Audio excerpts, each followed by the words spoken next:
The broadcast is now starting. All attendees are in listen-only mode. Good afternoon or good morning, depending on where you're connecting from, and welcome to our next edition of our Webinar Wednesday series. My name is Jameson Reynolds. I am the Director of Marketing Strategy with the Library Corporation. As the series has evolved and developed over the last few weeks, the last few months actually at this point, many of these sessions have talked about solutions that TLC's product offerings can bring you or your library. We've brought in product partners to talk about what their solutions can be for you, upcoming trends and things happening within the library industry. And we've also tried to bring in thought leaders and friends of basically all of us as we look to move forward in this time of a pandemic and how all of us in the library industry are going to be moving forward. Today's session is kind of along those lines. I'd like to introduce the Executive Director of EveryLibrary, John Chrastka, who will be doing today's session, telling an advocacy story to the statistically minded. John, please take it away. Jameson, thanks so much. I really appreciate being here with the TLC community and talking through some ideas that might help us make the case for library funding as we're moving forward. There's a number of different models for library funding. Right now, I'm concerned for folks who are on a tax base that might be, sales tax or use tax, or more funding coming in from gas and oil or tourism or hotels. There's a lot of uncertainty moving forward right now for public libraries, and even the library communities that are on more stable. And I'm not saying stable because I'm making this up. It's because Standard & Poor's and Moody's look at property taxes as being a little bit more stable now. We still have to talk to folks who are not your everyday advocates, and this is not everyday advocacy. In times of austerity, in times of crisis, in times where there's a little bit less money floating around in the world, there is a posture amongst those who are putting forward austerity budgets to do two things. One is to make people fight it out, and that's not very fair, and it's not very polite, but I want to equip you with some new vocabulary if you do have to go to a fight. And the other is that they want to see things that are measurable and outcomes driven. Well, at least that's what they say they want to do. They don't always actually follow through on that. But there's a mindset that we're going to be running into around, well, I want to give you some equipment to talk to folks who say, in truth or not, that they want to see the stats. First off, EveryLibrary, we've been good colleagues of TLC's, and they've been a partner of ours on promoting different aspects of library advocacy, library funding over the years. We here at EveryLibrary are set up as a 501c4 organization, which is a political action committee. If you watch Fox News, you listen to NPR, you hear about political action committees and how they can raise and expend unlimited funds for their nefarious special interests. Folks, congratulations, you are my nefarious special interest. We have won hundreds of millions of dollars for libraries across the country, either at the ballot box, we've had 111 election days, or through negotiations with city councils and county governments, with people who put their bifocals down on the tip of their nose and look over the top of them at you and say, yeah, what are you doing with the money? We also have a school library portfolio, and many of these learnings today are applicable in that school library environment. The SaveSchoolLibrarians.org site right now is very active. There's a lot of cuts moving through in the education side right now. And all of the work we do here at EveryLibrary, because of our donor base, because of our supporters, is pro bono and for free. And I want to mention that at the beginning so that you know two things. One is that we're focusing on, well, what's the best practice based on the fact that we're not trying to get hired. And the other is that you can't hire us. If you need help thinking this through for your particular library, it might just be one zip code that you serve. Give me a call, because we are here to help, and we will do it for free. All right, the statistically minded conversation. We tell the wrong kind of stories, not just about the statistically minded individual, not to the statistically minded individual. Generally speaking, library advocacy is doing the wrong kind of storytelling to begin with. We tend to tell stories that are not necessarily about us who do the work. And when we talk about numbers, we tend to focus on the features as opposed to what those numbers, those features actually accomplish within a value system and for a mission-aligned organization. first off, for the statistically minded, there's a whole group of stakeholders out there. I'm going to tell you a couple stories today. My first one's about my father-in-law, Ed.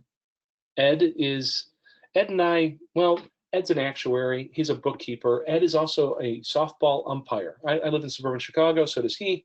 16-inch softball is a small religion out here. Well, a large religion here. He's in the Softball Hall of Fame as an umpire. All right. He calls balls and strikes for fun.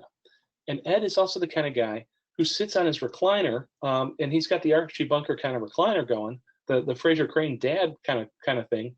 He sits on his recliner and he watches ESPN.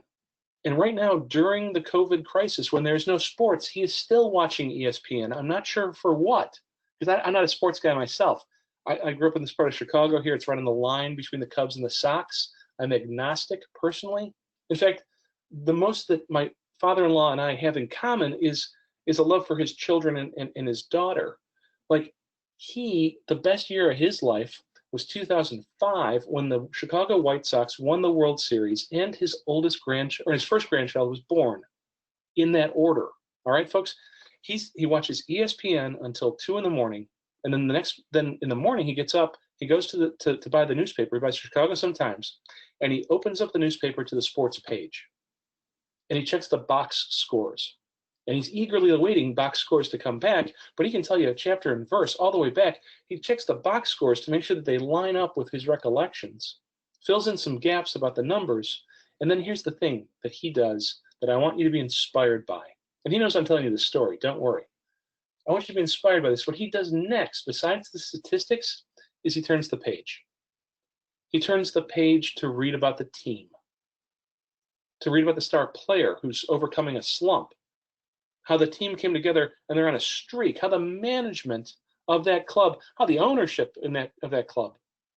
He has his experience of his worldview filtered through a set of numbers that to me don't mean a thing. And to him, there's gateway into hearing about, learning about, participating in the team. The thing for him, and the thing for other people who are more statistically minded, is that there's a value system that they want to see expressed in the world that is validated by the numbers. But in the same way that I am agnostic about whether it's the Cubs or Sox, and I'm the son-in-law who, like, Archie Bunker, I'm meathead, I have no idea what I'm talking about. For me, it's all, well, I don't understand the game. So there are little points of intersection, of course, where he might translate the game for me. But if I start throwing numbers about my library at him, even though he's very statistically minded, if I start throwing circ stats at him, or gate counts, or downloads, or web visits, or views on Facebook, what's that? It's all crickets. He looks at me blankly and says, what are you talking about? That my job as the storyteller about my library is to talk about, to educate him first and foremost about the rules of my game. The ins and the outs, the balls and the strikes. The statistically minded person is not automatically going to pick up your spreadsheet or your annual report and understand it just because it has numbers on it. That's not what statistically minded does. The statistically minded interpret the numbers based on, in sports, it's the joy of the game. In a mission-driven organization like a library, it's how is the mission, vision, and values being realized through those statistics. You and your job as a storyteller is to provide context for what those numbers mean. And to emphasize not just what the numbers are, you're not done with your narrative, but to talk about the team, to talk about the enactors of the mission, vision, and values. We also have some problems doing that, regardless of whether or not it's a statistically minded person on the other end of my conversation. In library advocacy land, we've been taught that if we simply tell a story, advocates will pop out of the ground like mushrooms, and that is not the case. We also have been taught in library advocacy land that somebody else should do advocating for us.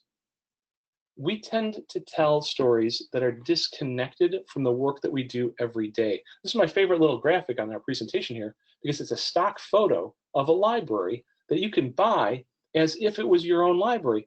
Folks, what we need to be able to do is personalize this. The background here is so anonymous, no offense to whoever's library this is, and these people are so anodyne, no offense to these actors. The stories that we want to tell about the team have to be authentic. And our vocabulary, generally speaking, is off. We tell, forgive me, but the library doesn't do anything. And we've had this conversation before. We have, I understand. But I'm looking at pronouns. I'm looking at pronouns that begin with I, or that are the pronoun I and we, rather than the pronoun library. I'm looking at sentences that are composed like, I did this kind of mission-driven transformational work in my community, and we need these resources. To a statistically minded person, it's just as important as somebody who has a heartstrings kind of resonance. It's just as important for somebody who has a different kind of filter, and I'll get into some more of those filters in a minute, to root the work that you're doing not in the sacred institution of the library, which is a particular kind of noun, but so is librarian, so is library worker. I did this work. We need these resources. There's also another component of talking to statistically minded people or heartstrings minded people or any other kind of lens about why people want to invest tax money or donor money in a mission-driven organization. And that's, we also have a problem where we only have like one verb. Generally speaking, it's read. That's a whole other presentation. We'll come back around to that. For the statistically minded, as I said before, their values are validated by the numbers. Not the ROI value, not the return on investment, not did I get any value for using the library. No, what's their deeply held beliefs? What's their deeply held beliefs about taking care of each other? And how does the librarian, the library worker, do that caretaking? What's our deeply held belief about how we treat each other in our community? And is that possible to be represented in the statistics about programs, services, collections, hours, downloads, page views? It is, if we understand that the numbers, whether they're good or bad, validate. And I'll come back around to what I mean about good or bad being equally important in just a second.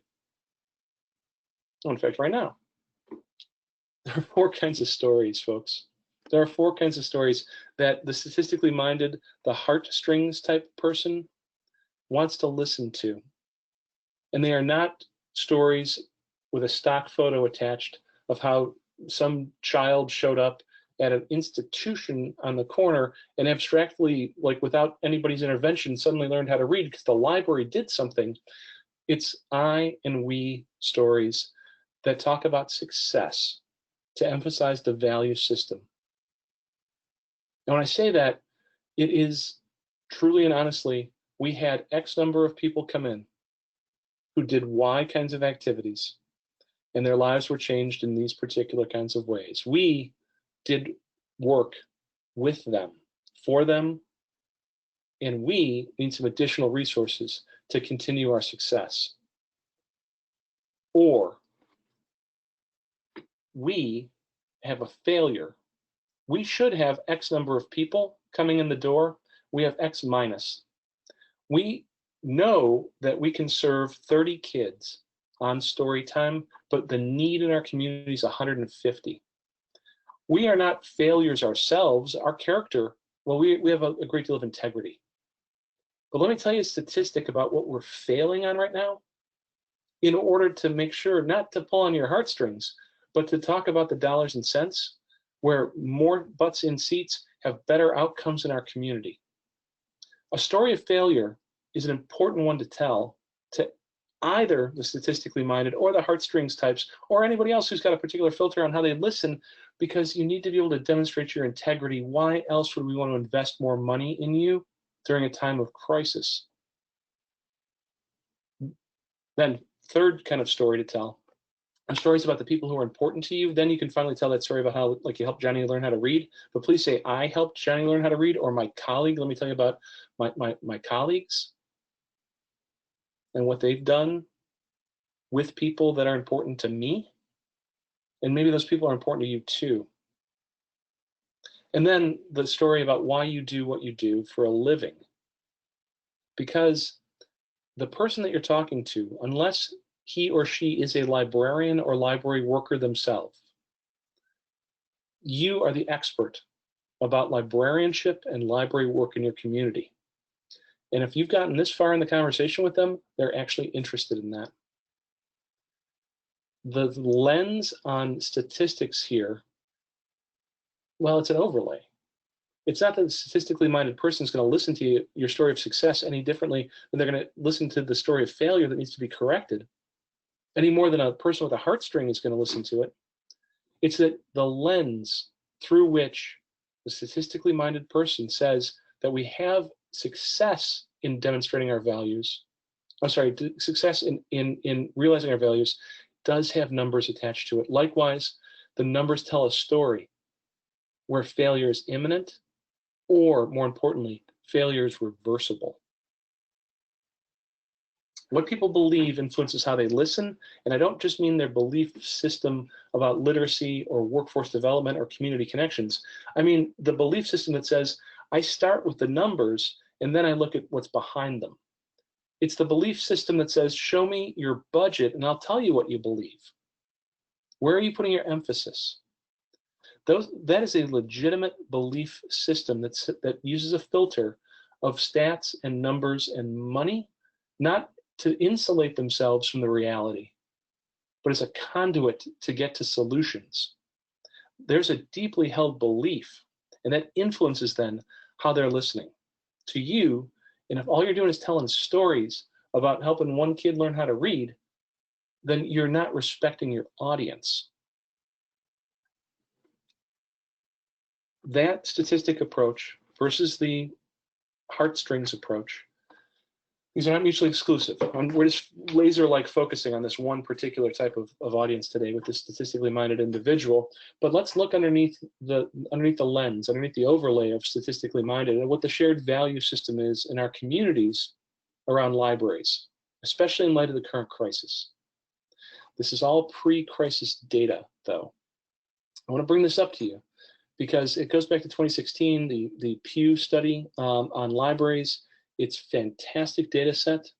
It shows that there's some real disconnects between the way that people view libraries, though, as a community good, and the way that they use libraries themselves. And I'm going to come around also to the OCLC data in just a second about how user status doesn't matter.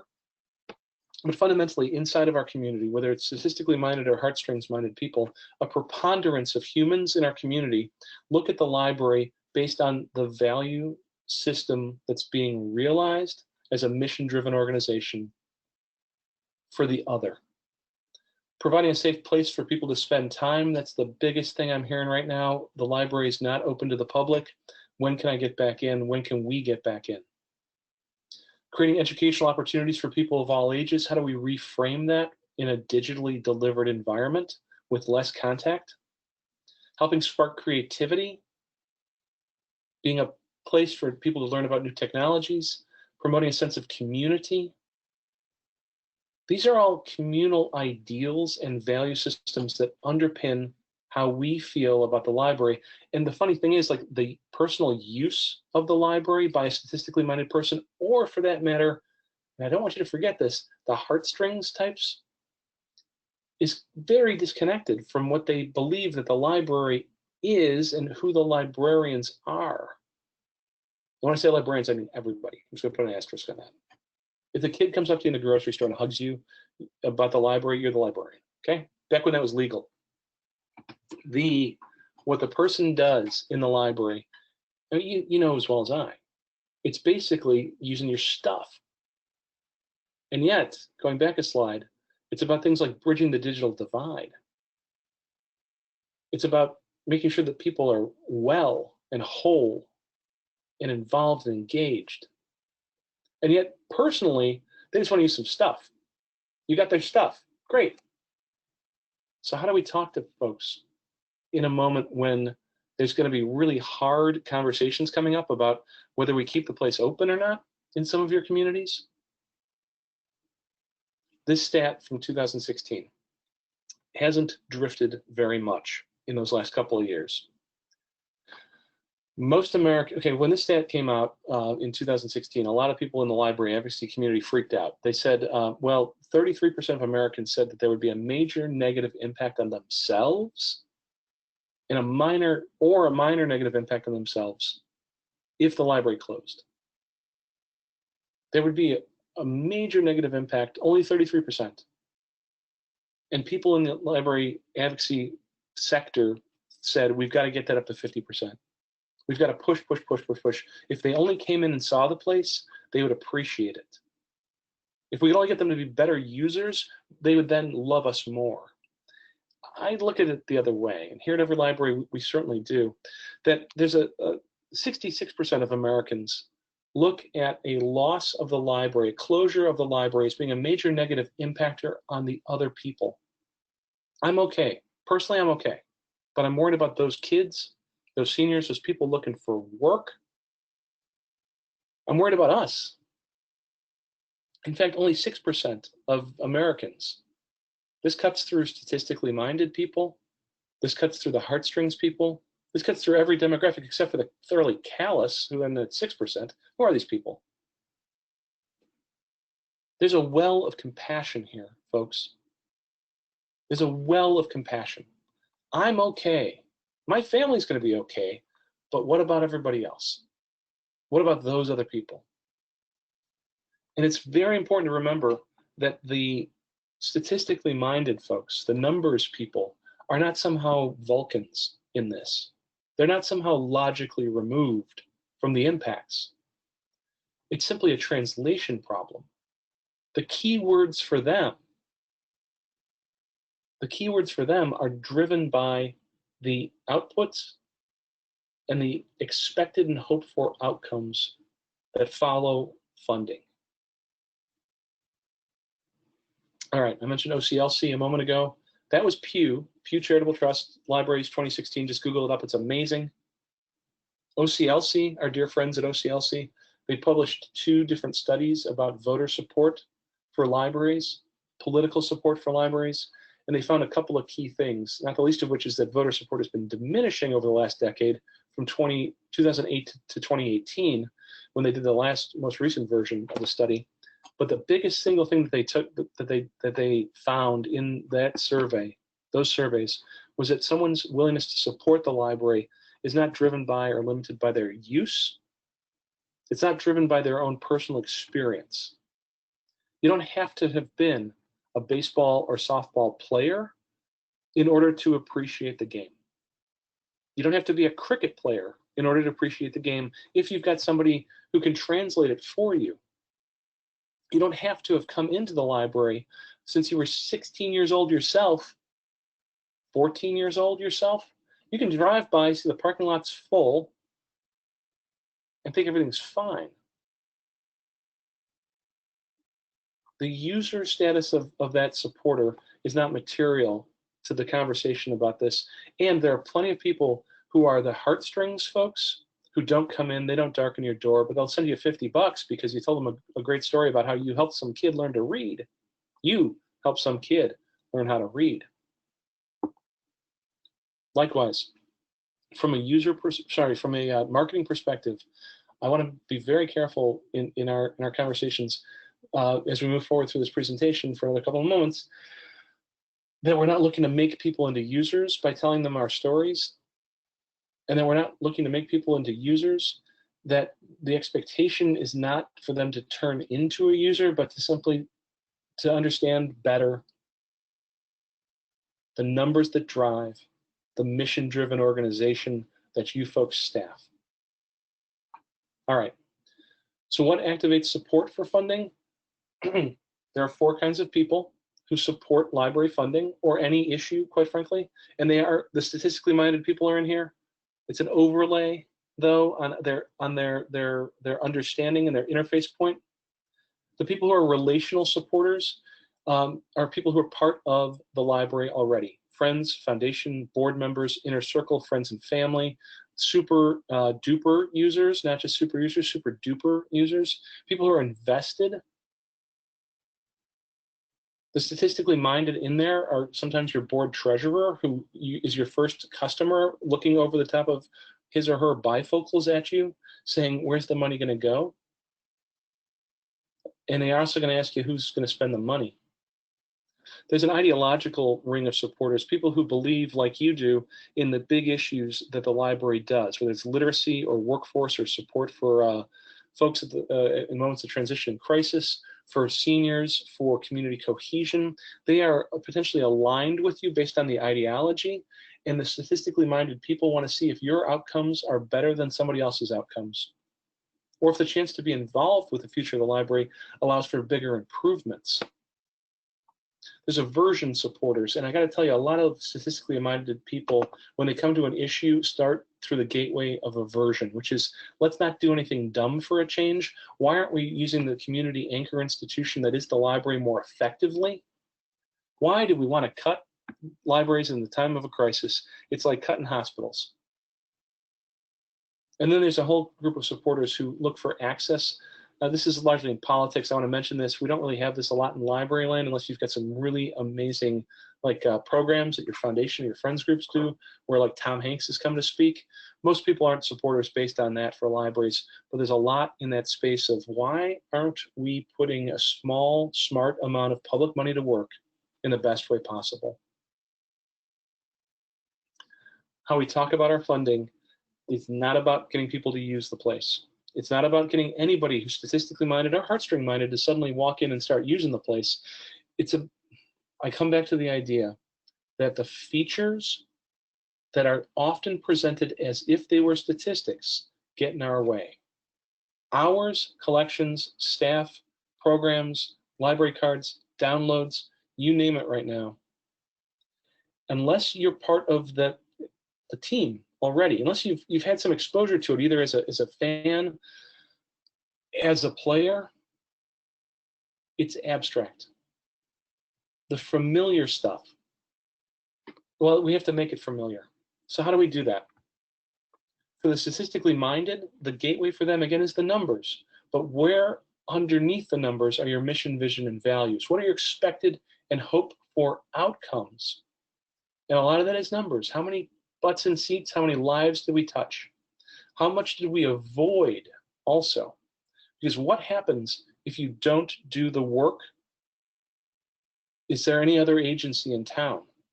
Is there any other organization in your community? Is there any other social, educational, workforce safety net that's going to pick it up? Those folks who are statistically minded and averse to dumbness would really like to hear how the features, and I got to tell you, staff, you're not a feature, not to me, but what's the difference between 1 or 2 or 3 or 4 people doing the job? You're the only ones who can tell that story. Your hours as a place of discovery or refuge, your collections and your circumstance as problem solving, the size, this is just some ideas for you.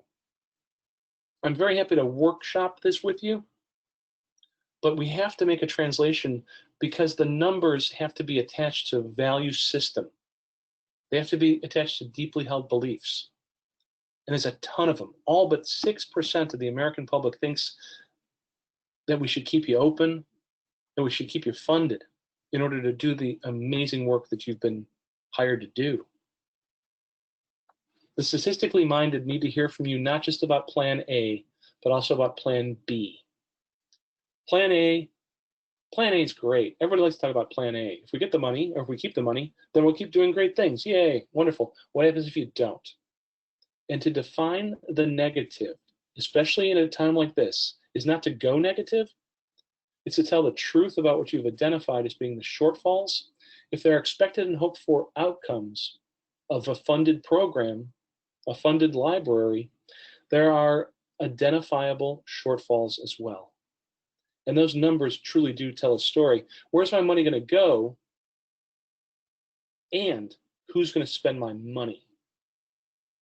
If we're just doing the where's my money going to go, you're only going to get about halfway there, because we have to talk about the people, the experts in the building, the experts who are working from home library right now. Because somebody's got to actualize this. When they turn the page after they read the stats and they learn about the team, the manager, the streak or the slump.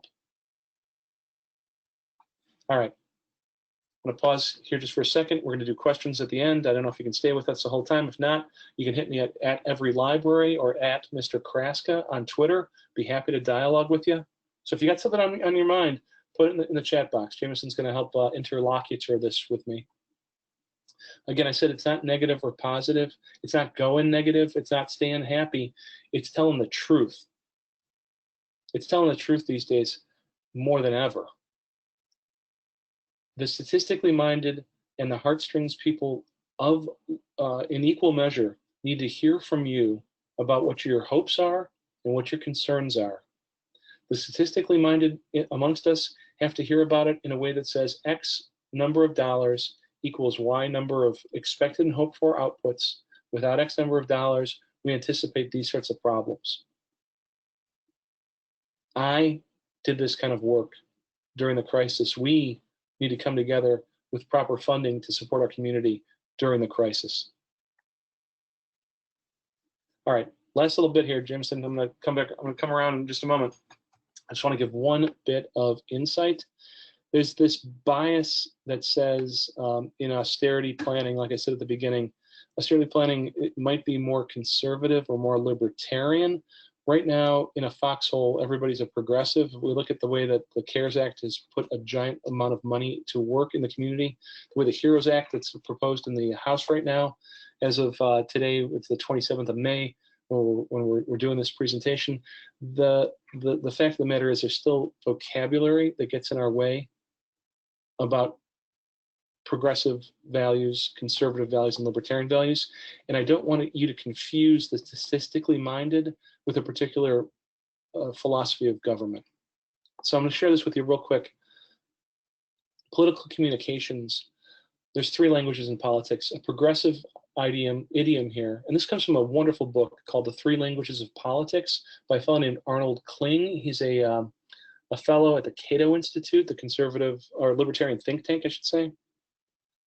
He talks about heroes and villains in a certain respect as being part of the modes here. The people who've stood up for the underprivileged, the people I cannot stand, are the people who are indifferent to oppression. The progressive ideal here. If that resonates with you, that's not about, there are statistically minded progressives. There are heartstring progressives. There are pragmatist progressives. And yet my heroes are the people who stood up for Western values, this conservative model, where the people I cannot stand as a conservative are the people who are indifferent to the assault on moral virtues and traditions that are the foundation of our civilization. There are plenty of statistically minded conservatives, but there's plenty of heartstring ones too, and pragmatists, in many different modes. I'm sharing this in order for you to, well, hopefully see that, okay, the libertarians. My heroes are people who have stood up for individual rights. The people I cannot stand are the people who are indifferent to the government taking away people's ability to make their own choices. All three of these political communications modes and models are very important, but it's not going to plug in heartstrings, numbers, and pragmatism. This is a political filter about whether or not we believe in spending money to right the wrongs, spending money to hold the line, or spending money, small amount, smart money, to liberate people to find their own way. All right, last two slides. Come out to chat box in a second. There are not two distinct groups of people about stats and hearts. There are two distinct groups of people about library user and non-user.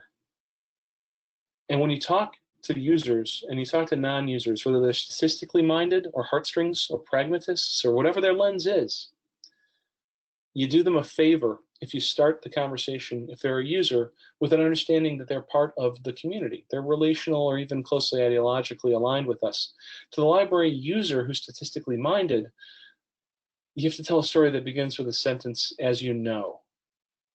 As you know, we have 35 children come in every Tuesday and Thursday for programs that are on early childhood literacy, and we also work with their parents and their caregivers, either for first language literacy or for expanding their English language learning. 35 children are, well, this is the only place in the community, as you know, this is the only place in the community that does this kind of high intensity work for children. As you know, without the resources that are going to come from this grant, from this vote, from this allocation from city council or county government, those 35 kids are going to diminish down to 25 or even down to 10 or to 0, and we're going to leave a lot of people on the table.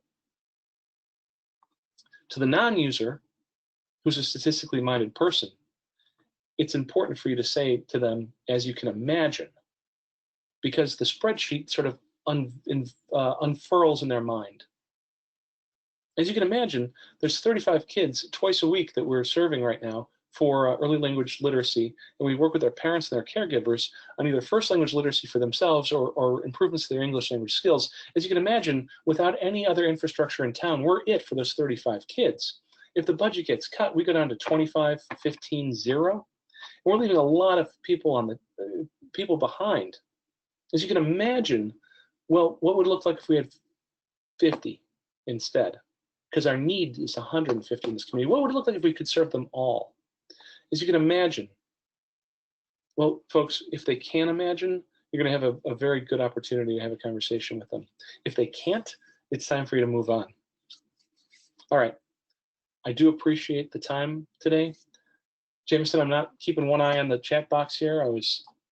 Can't right now. I'm wondering if you can help me out, if there's anybody who's looking to have a longer conversation. Sure, we just had a question come in, John, actually great timing, that said, I've heard that people are motivated more by hearing about the opportunity rather than dire words about the need. What is your experience? The opportunity more than the need. I don't want to make a large statement that says one or the other is correct. A lot of it has to do with the disposition of the individual that you're talking to. If the individual that you're talking to is looking to fix problems, you have to lead with the problem. You have to agitate the problem, and then you have to provide the library-shaped solution for it, or the librarian-shaped solution. If you are looking to talk to somebody who is more opportunity-minded, you still have to work on defining the negative. There's not a ad hominem or a blanket kind of answer that I can give you. You have to think through and then also talk with the stakeholder or the audience. But problem agitation solution is a classic way to help motivate somebody as a donor, supporter, voter, participant in the solutions.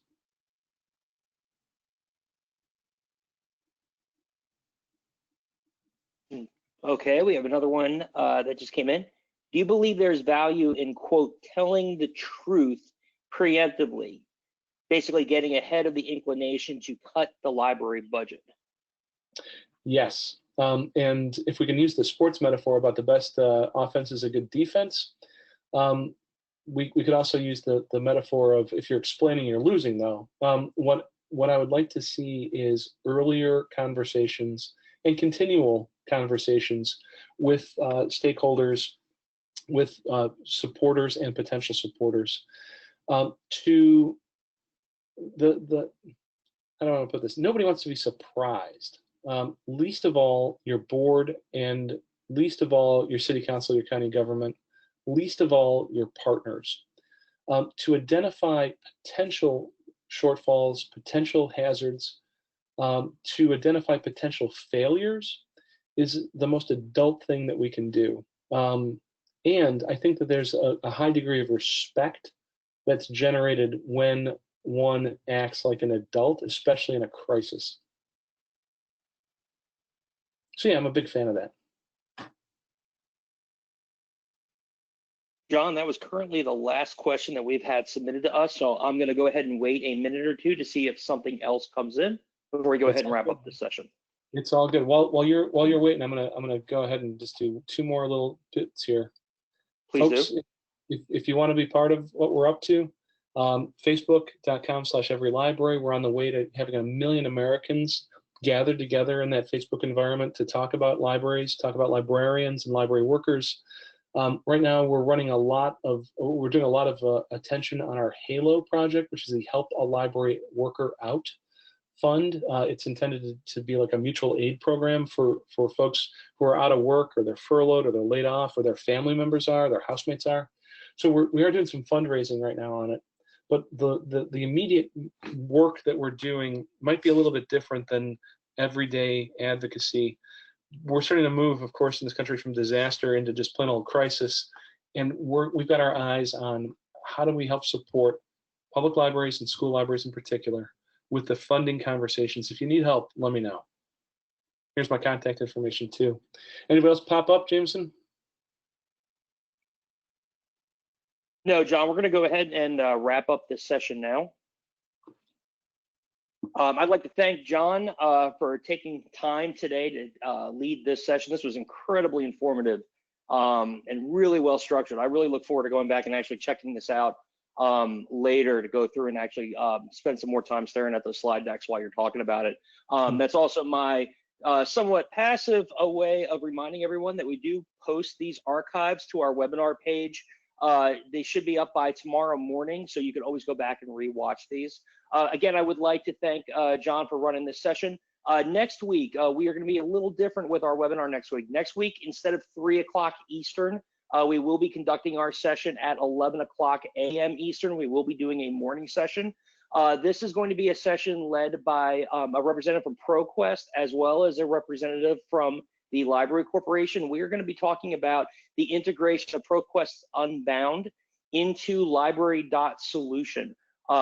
Although many of you may know, we do have 2 library management platforms. This one will be specific to library.solution and how LS is utilizing this. The reason why I'm constantly referring to library.solution and not necessarily our public access catalog or our discovery layer is we've done some pretty unique and forward-thinking integration of Unbound into the ILS, and I'm really excited to show everybody that. So next week, we will see you Wednesday. Everybody, please stay safe, stay healthy, continually wash your hands, although you should have been doing that before the pandemic began, but that's a whole other conversation that we can talk about next week. Thanks a lot. Bye-bye.